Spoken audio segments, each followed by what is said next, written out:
The dead were singing again. Lieutenant Adam Cole heard them. Before he saw them. A low, even hum, drifting across the dunes, the way heat drifts, without source or direction. So that, for a moment, he thought it was the wind moving through the wreck of the dropship behind him. The wind on Gauda Prime did not carry tunes. The wind here only carried sand, fine as flour, that got into the seals of your suit and the corners of your eyes and the back of your throat until everything you tasted like rust. He crouched at the lip of the ridge and waited, and the 4 people still alive in his unit waited with him, and the humming came closer. They crested the next dune in a loose column, maybe 30 of them, walking with the unhurried patience of people going nowhere in particular. Human shapes, old infantry armor, sun-bleached, the paint scoured down to bare ceramic. They had laid down their rifles somewhere out in the waste. Their hands hung empty and easy at their sides. Every one of them was humming the same 6 notes, over and over the way a child hums while drawing, content and absent and gone. Sand troopers, Sandoval breathed beside him. She had her scope up. 3rd Battalion patches. That's Cole. That's our people. That's the unit that went dark 40 days ago. I know whose patches they are. Then why are they singing? Cole did not answer because the only answer he had was the one command had given them in the briefing and refused to explain, and he was not going to repeat the word the Mahar used for it. The word the analysts had translated 3 different ways and settled finally on the one that sounded least like a lullaby and most like a weapon. Treat. The lull. He kept his eye on the lead figure, a tall man with a sergeant's bars, walking with his helmet off, and his face turned up toward the white sky, smiling at nothing, humming. The figure stopped. The whole column stopped behind him, swaying slightly, like grass. Then, the sergeant turned his head slowly and looked directly at the ridge where 5 living people lay flat against the sand and did not breathe. And he kept smiling. And he raised one empty hand, and he waved. A small, friendly wave. The wave you give a neighbor. Don't, Cole said, because Sandoval had her sidearm coming up. Don't. They're not coming for us. Look at them. They weren't. The sergeant lowered his hand and turned back to the white sky and started walking again, and the column followed, humming, and within 10 minutes they had folded back down into the shimmer of the desert and were gone. And the 6 notes faded out of the air, one by one, until there was only the wind and the rust, and the 4 people breathing hard around him. That, said Doc very quietly, is what we are out here to stop. Her name was Dr. Sana Okoye, and everyone called her Doc. And she was the only one of them who had read the full Mahar file. The one with the parts blacked out. The one that had made a fleet of senior analysts request reassignment rather than keep working on it. She was looking at the place where the column had disappeared, with an expression Cole had only ever seen on people identifying bodies. They were happy, she said. Did you see it? They were perfectly, completely happy. Doc, I'm telling you what the weapon does, Lieutenant. That's not occupation. That's not even killing. That's a gift, from their point of view. They think they're saving us. She wiped sand from her mouth. We have a day and a 2 to walk to it before they finish charging it, and then they give that gift to everyone. The whole front. Then home. Cole looked at his 3 remaining soldiers, Sandoval, who they'd called Sandstorm because she'd survived a collapse on Meridian that buried her unit for 2 days. Doc, who was not a soldier at all, but had volunteered for this because she was the only one who understood the machine, and Private Kara Lim, 20 years old, who had not said a word since the dropship came apart in the upper atmosphere, and the other 11 members of the unit had not come down with them. Then we walked, Cole said, and stood, and shouldered his pack, and started down the far side of the ridge into the white. They had been at war with the Mahar for 23 years. And in 23 years, no human being had ever held a conversation with one. This was not for lack of trying. The Mahar broadcast constantly. Every Mahar ship, every Mahar installation, every Mahar soldier put out a steady braid of tones, layered and shifting, that the early xenolinguists had been certain was language and had spent a decade and 4 careers failing to decode. It was Doc who had finally understood 2 years ago, in the paper that got her this assignment. It was not language because it was not addressed to anyone. The Mahar did not talk to each other. They were already, all of them, inside the same continuous shared dream, The way the cells of a body do not need to send each other letters. The braid of tones was not communication. It was the dream leaking out. It was what you heard when you stood near, something that was thinking with 10,000 minds at once, and had never, in its entire evolutionary history, needed to wonder what another mind was like, because it had never met one that wasn't its own, and then it met us. That was the part of the file that made the analysts quit. The Mahar, confronted for the first time with creatures who were each sealed alone inside a single skull, who could lie, who could keep secrets, who could want things in private and grieve in private and die without anyone else feeling it. The Mahar did not see enemies. They saw suffering. They saw a species of broken things, each one trapped in solitary confinement behind its own eyes. And they had felt something their dream had no prior word for, and they had built, with enormous care and at enormous cost, a machine to fix it. Open the locked rooms, to let us all in.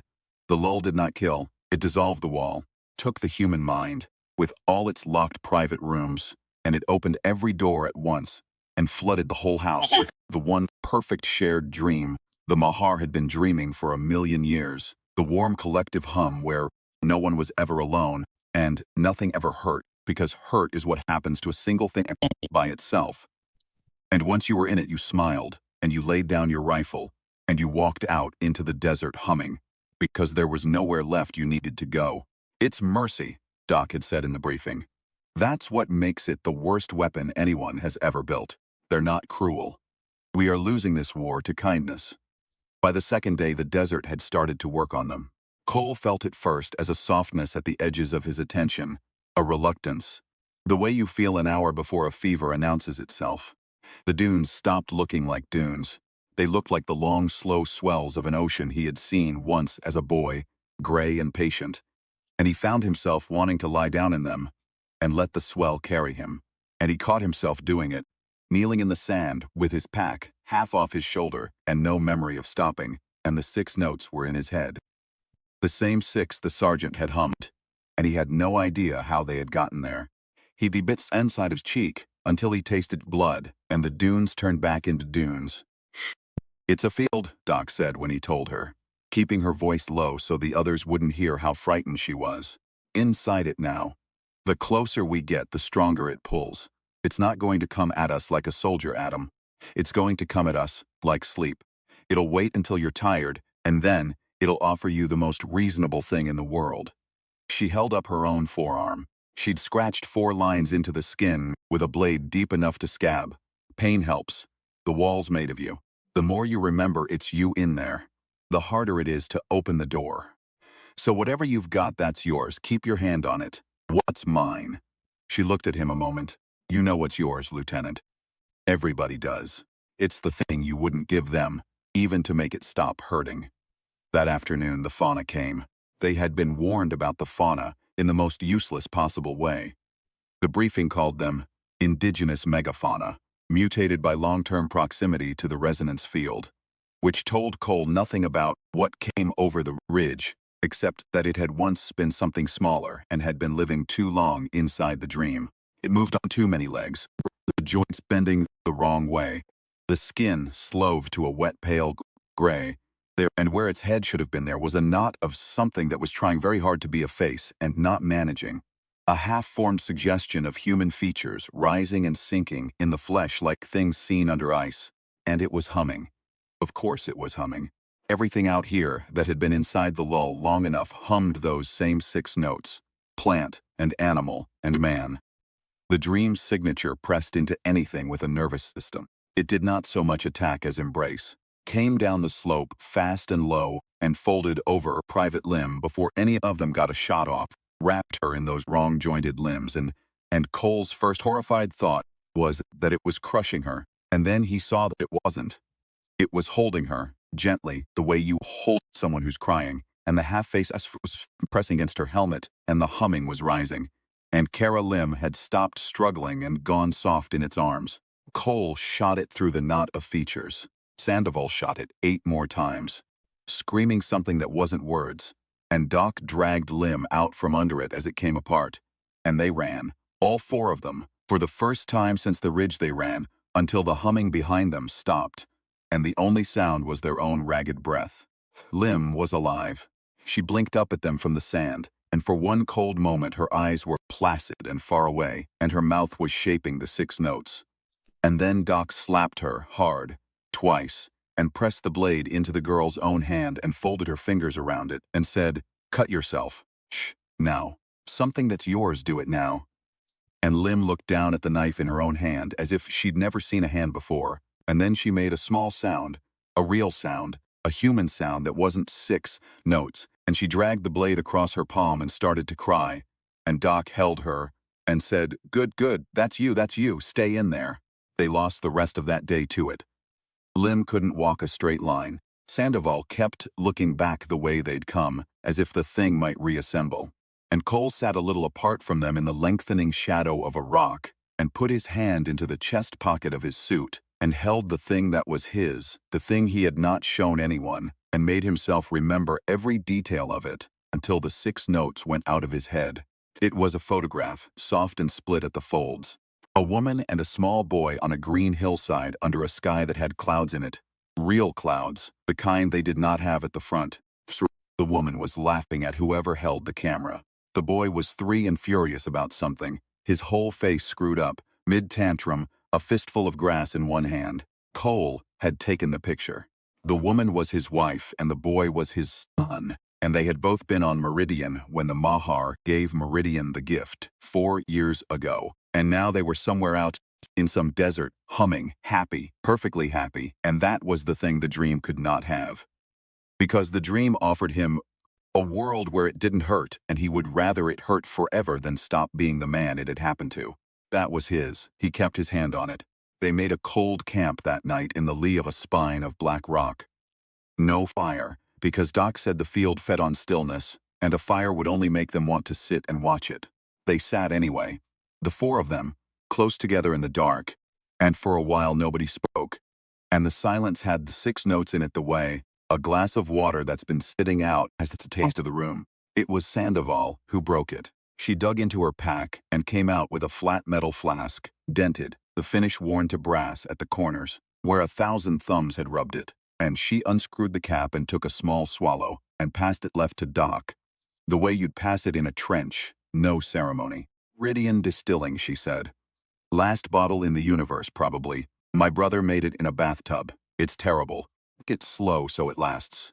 Doc drank and grimaced and laughed despite herself, a small startled human laugh, and passed it to Lim, who hesitated, looked at Cole, and then drank too and coughed. And that was good. The coughing was good. It was hers. The flask came to Cole last. He held it a moment. It smelled like paint thinner and somebody's homemade pride. "To the 11, he said, because somebody had to say it. The 11 who hadn't come down with them. And he drank. And the others said it back, low, to the 11. And for a minute the 6 notes were nowhere, drowned out by the worst liquor ever distilled, and 4 people refusing, stubbornly, pointlessly, to stop being the specific people they were. "Tell me something true," Doc said into the dark. "All of you. Something small and stupid and true that nobody else knows. That's the medicine. The song wants us general. So get specific. Go." "I steal pens," Sandoval said immediately. "I don't even need them. I've got a drawer." Drawer, a pause. "Have a drawer. Present tense. I'm keeping the drawer present tense." Lim said, so quietly they had to lean in, that she had never told anyone she was afraid of moths. Not spiders, not the dark, not the Mahar. Moths, the soft, blundering panic of them, and she knew it was ridiculous and she'd rather die in this desert than admit it to the battalion. And she was admitting it now, because Doc said to, and Doc said good. "Perfect. That's a good stupid true thing. Hold on to the moths." Doc said that she had falsified one line of the paper that made her famous, the paper that brought them all here. Not the science. The science was sound. But a single citation she'd never actually read, dropped in at 3 in the morning because the sentence needed armor, and she'd been ashamed of it for 2 years and told no one.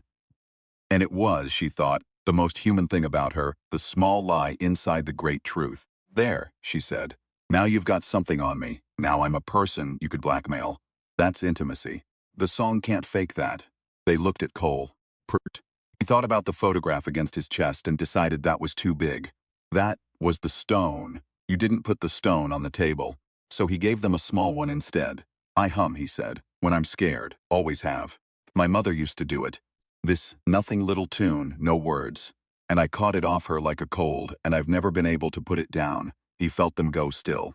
The 6 notes. Mine's worse. Mine's flat in the same place every time. But if you ever hear me start it, that's how you'll know I'm still in here. 6 notes, I'm gone. My mother's flat little nothing, I'm home. Hum it now, Lim said. So he did, very softly. 4 bars of a tune that went nowhere and resolved nothing, and was flat in the 3rd bar, the way it had always been flat. His mother's, no one else's in the universe, and the 3 of them listened to it, in the dark. And the field pressed in around the little wrong human sound of it, and could not get a grip, the way water can't get a grip on oil. And Cole understood with a clarity that frightened him that this exactly, was the whole war. Not the rifles, this. The flask and the moths and the stolen pens and the falsified citation and a flat little tune from a dead woman on a dead planet. The Mahar had a weapon that could give every human being in the galaxy the same perfect dream.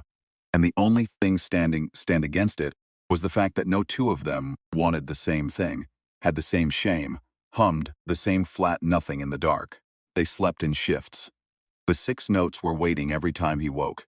He hummed his mother's flat little tune until they let him go. On the 3rd day, they found the face.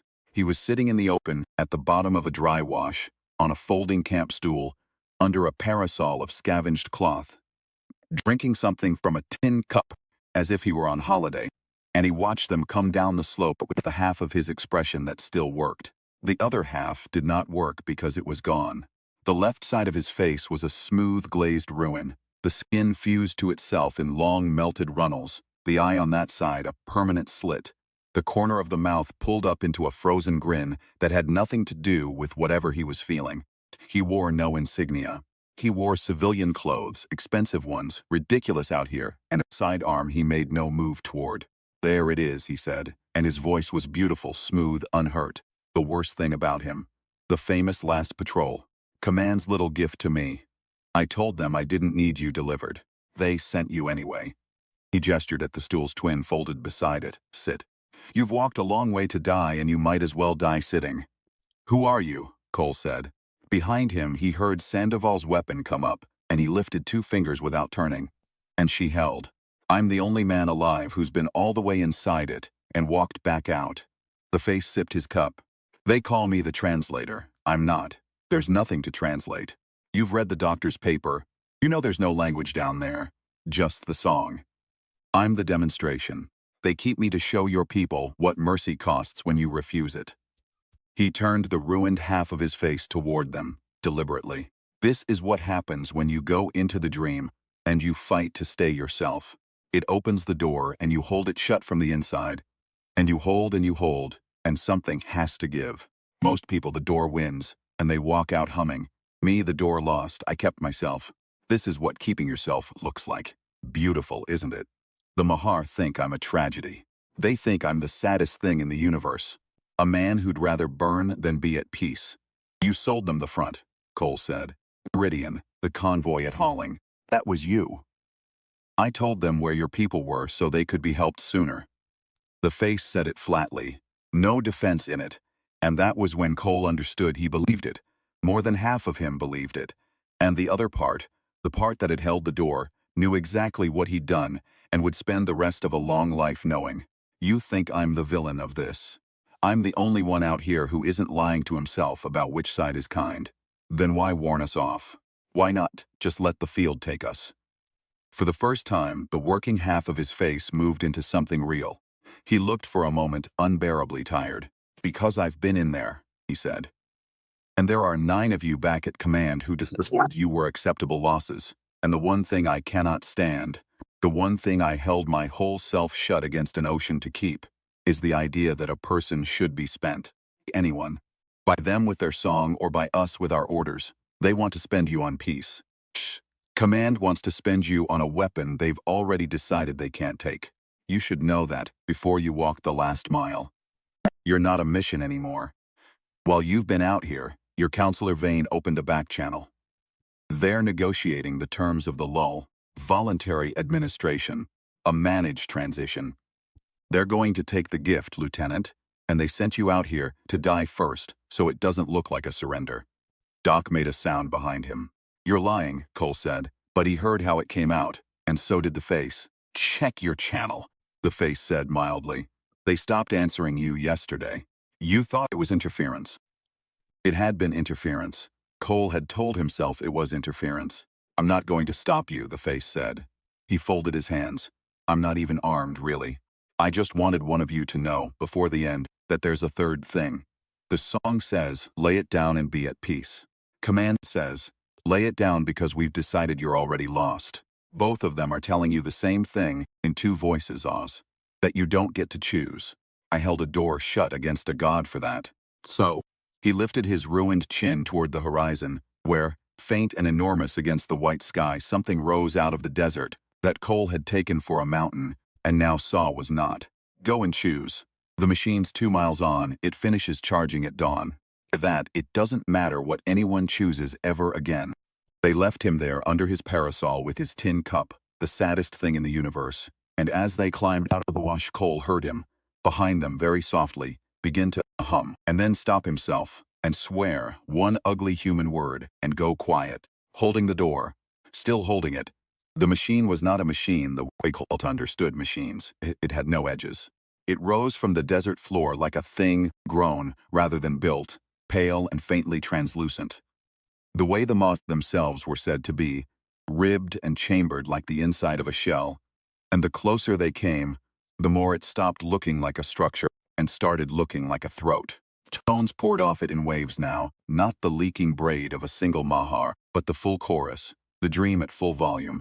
And being near it was like standing in surf. It came in and it pulled back. And each time it pulled back, it took a little more of you with it. The 6 notes were no longer something Cole heard. They were something he was. He had to keep checking his own hands, to be sure they were still holding his rifle and not lying open and easy at his sides. There were mahar at the base of the throat. He had never seen one alive and unhidden.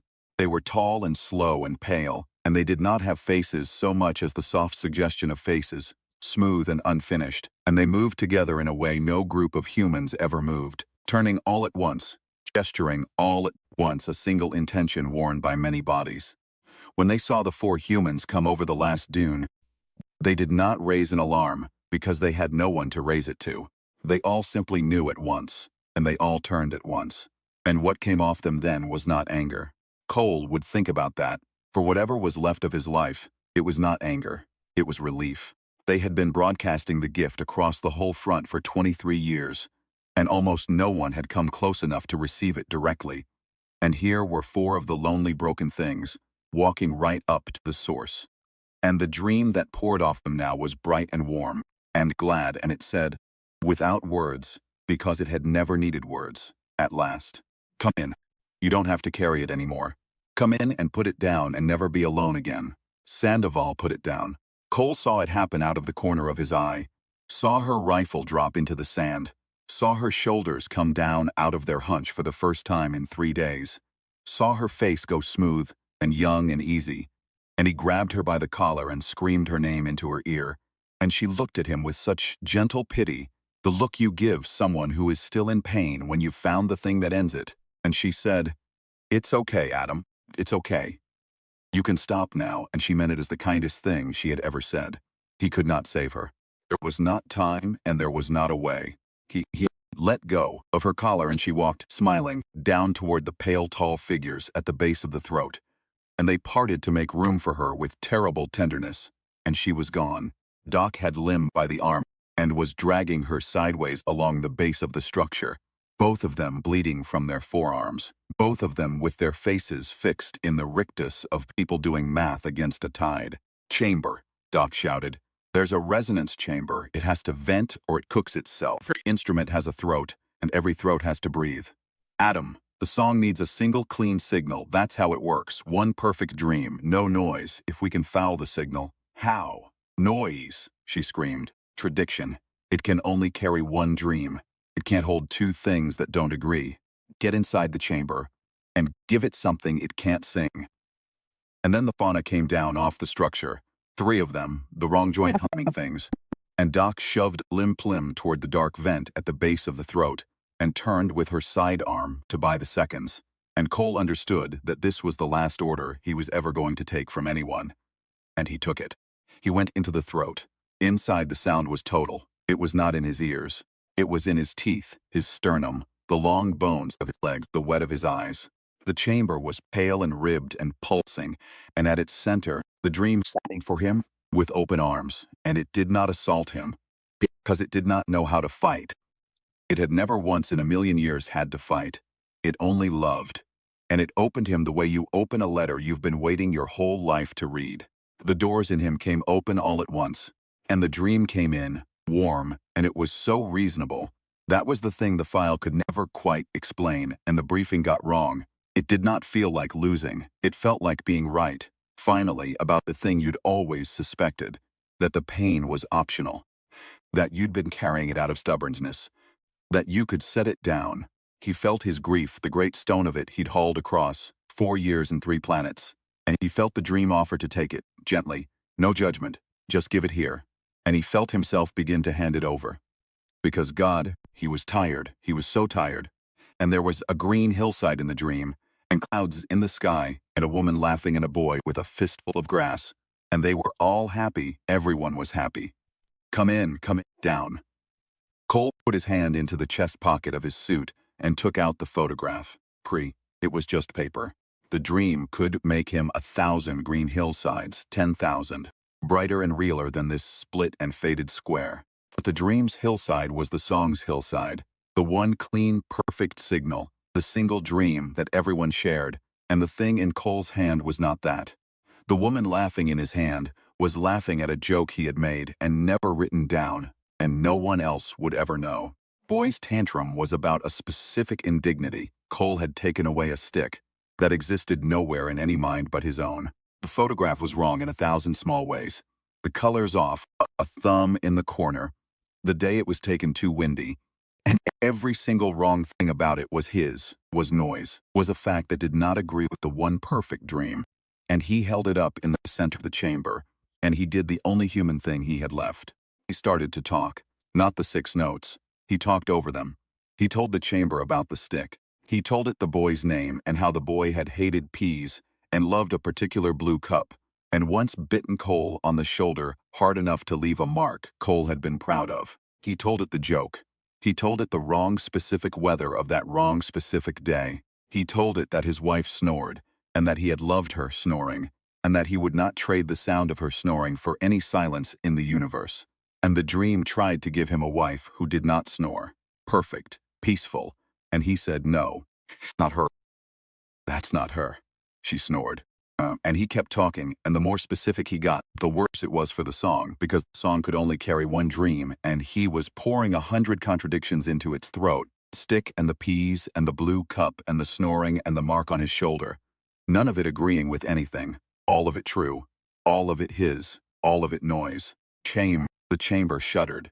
And then, because the talking was costing him, and he could feel the dream learning him faster than he could feed it, Cole did the other thing, the small thing, the thing he'd given the squad in the dark as a password 3 nights and a lifetime ago. He hummed, not the 6 notes. The 6 notes were all around him, vast and perfect. The whole chamber was the 6 notes. He hummed his mother's flat, little nothing of a tune. The one that went nowhere. The one that was flat in the 3rd bar, the way it had always been flat. And the dream lunged at it the way it lunged at everything. Tried to fold it into the chorus. Tried to fix the flat note, tried to make it resolve, and it would not resolve. It had never resolved. That was the whole of it. A dead woman on a dead planet had hummed a wrong tune to frighten boy, and the boy had carried the wrongness across 30 years and 3 wars, and would not let anyone tune it right. The flat note hung in the throat of the god, like a splinter the body can't push out. He understood, dimly through the sound, that he had found the thing Doc meant. The machine sang one dream because the Mahar were one dream. It had no concept of a signal that fought itself, because they had never had a thought that fought itself. They had never been alone long enough to argue with their own interior. And a human being is nothing but an argument with its own interior. A human being is a locked room full of contradictory furniture. Cole was grief and the joke at the same time. He was the tantrum, and the love of the tantrum at the same time. He wanted to die, and he wanted his son back, and he wanted the stick to never been taken, and he wanted to set down the stone, and he would die before he set down the stone, all of it at once, and none of it resolved, and he fed all of it into the throat of the perfect dream, and the perfect dream could not swallow it. The 6 notes broke. He heard them break, heard the chorus stutter, hunt for the clean signal, find instead a man standing in its center, holding a photograph and reciting the unrepeatable particulars of one ordinary haunted life. And the chorus tried to harmonize with it, the way it had harmonized a million minds into one, and it couldn't. Because there was no harmony to a thing that disagreed with itself on purpose, and called that disagreement a soul. The dream reached for Cole's grief one more time, to take the stone, to make it stop. And Cole laughed, actually laughed, blood on his teeth, in the throat of the god, and said, "No, it's mine. It's the only thing out here that's mine. You don't get it. Nobody gets it." And he pressed the photograph flat against the pulsing wall of the chamber. His hand over it, his whole haunted contradictory self pushed through one square of split paper. And he screamed his son's name, and the throat could not hold the sound. The chamber came apart around the dissonance, the way a glass comes apart around a held note. He woke to Doc dragging him by the harness across hot sand, away from something that was folding in on itself behind them with a sound like the whole world exhaling, and Private Kara limb under his other arm, the 3 of them stumbling. And when he looked back, the pale translucent throat was sinking into the desert, the chorus guttering out of the air, note by note, the great waves of the dream pulling back one last time and not returning. The silence afterward was the loudest thing Cole had ever heard. Out across the dunes, in every direction, the humming stopped. He did not see it happen, but he felt it, the way you feel a fever break. Somewhere a column of sand troopers with bare heads and empty hands stood still in the white light and stopped walking nowhere, and one of them, a sergeant, lowered his upturned face from the sky and looked around at the desert, as if waking from a long sleep into a grief so total it would take him the rest of his life to learn it again. And that was the cost. That was the terrible cost. Because the gift had been mercy, and what Cole had given them back was every locked room, and every private stone, and the whole unbearable weight of being one alone thing behind one set of eyes. He had not saved them into happiness. He had saved them into themselves. He had given them back the right to hurt. Sandoval did not come back. Some of them, the ones who'd been in longest, the door had already won. She would walk the desert humming a song that no longer played, and there was nothing in his hand or anyone's that could reach her now. And Cole would carry that too. One more stone. One more wrong, specific, true thing that was his. Doc got them to the high ground as the sun went down. Far off, the Mahar ships were lifting from the horizon, slow and pale and silent. The broadcast that had bound them gone. 10,000 minds discovering one by one in the failing light what it was to be a single thing that could be refused. They did not fire. They had never really been able to fight. They had only ever been able to love. And the species they had tried to love had turned out to be made, all the way down, of the one thing love can't dissolve. The stubborn, grieving, unrepeatable insistence on being no one but yourself. Cole sat on the ridge with the photograph in his hand. It was scorched along one edge now, the green hillside, browned, the laughing woman half gone to smoke. He smoothed it flat against his knee. The boy's furious little face was still there, the fistful of grass. Private Lim sat down beside him, bleeding alive herself. After a while she said, "What was the song, the 6 notes? Did you ever figure out what it was?" "No," Cole said. "I keep almost remembering it." "Don't," he said gently. "Let it go. Hum your own." She thought about that. And then, very quietly, off-key, getting half the words wrong, she began to hum something else entirely. Some old tune from a planet that no longer existed. A thing her mother used to sing. Full of mistakes. Nothing like anyone else's. And Cole listened to the small, wrong human sound of it rise into the enormous silence the dream had left behind. And he put his hand over the scorched photograph in his pocket, and he held the door, and he kept it open.